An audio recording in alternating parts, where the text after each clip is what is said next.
Viral, aksi seorang pria bersihkan teror ranjau Paku bertebaran di jalan raya. Viral di media sosial, aksi seorang pria bersihkan ranjau Paku bertebaran di jalan raya.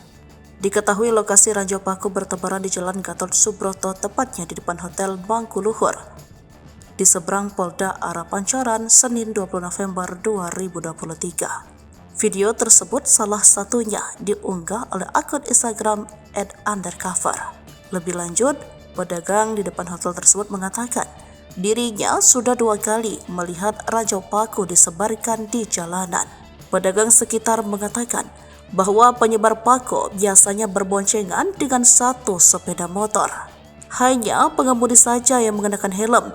Peristiwa itu terjadi kurang lebih 1 pekan yang lalu. Pedagang yang melihat kejadian itu langsung berinisiatif untuk mengambilnya.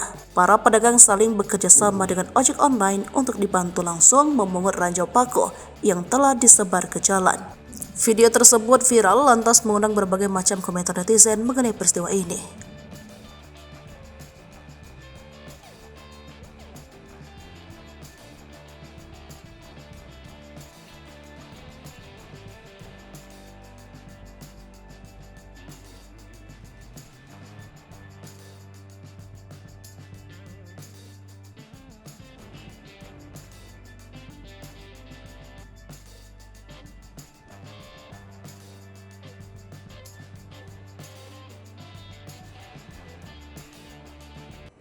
Download Tribun X sekarang, menghadirkan lokal menjadi Indonesia.